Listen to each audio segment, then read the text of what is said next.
My story. I have always known I was different, or at least I was meant to do something special in some way. I grew up as the middle sibling of a 7-child family, with my 5 sisters and 1 brother.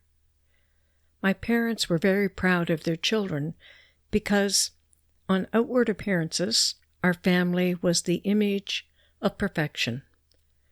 We had good genes, and my parents produced beautiful golden blonde, blue-eyed children. My mother took special care to make sure that this outward appearance was curled, rubbed clean, and spit polished, and once a week she would line us up to inspect her handiwork before marching us off to church. It was an ordeal for us, always having to look so perfect, when inside we felt so sad and worried. Worried that we would upset our dad and send him off on another drinking binge, which always caused fighting and major drama at home. This would lead to money being wasted on booze, leading to more fights, and leaving our mother scrounging in every way to feed, clothe, and send her 7 children to school. Through all of this, we always kept up the facade that nothing was wrong with our family. What an illusion that was. We all went along with that illusion to keep the peace at home and to try and find some joy in our lives.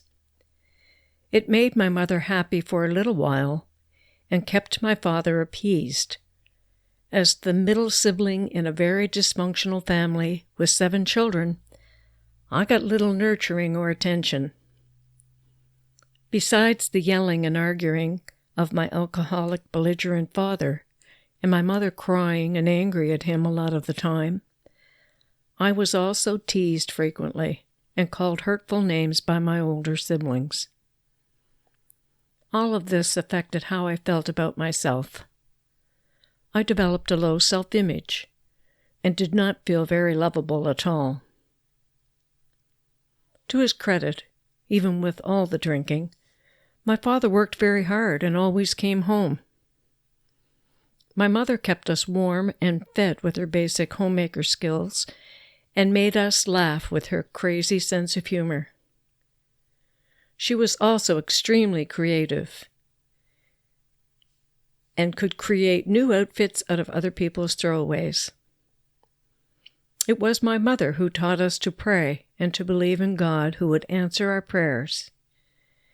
Because of my mother, I knew from a very young age that there was more to life than what we could see with our eyes, and I have always felt deep spiritual connection to goodness. I truly believed that there was a God, and that someday things would be better. But things did not get better right away. When I was 19, I fell in love with the first man who told me he loved me, James Leo Kavanaugh.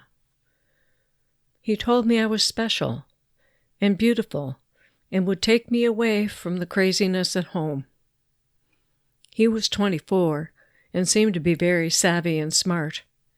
He was the valedictorian at our community college graduation. He promised me he would never be an alcoholic or do drugs, which was very important to me. So we eloped. My parents were livid when they found out. But there really was nothing they could do about it. I was 19, and we were already married.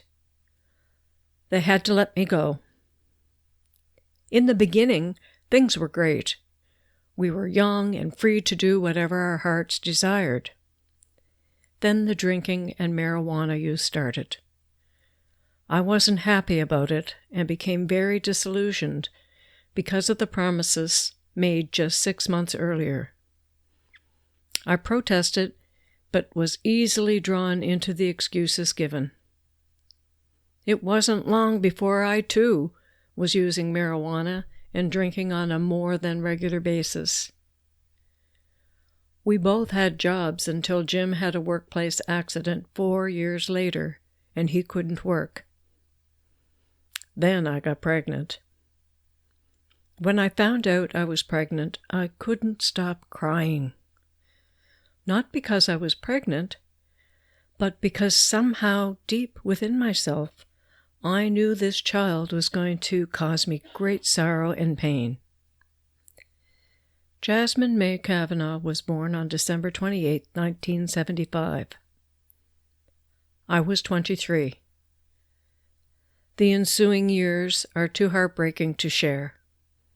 Suffice it to say, I tried my best to be a good mother, good wife, good worker, and good student. But it did not help my beautiful daughter Jasmine.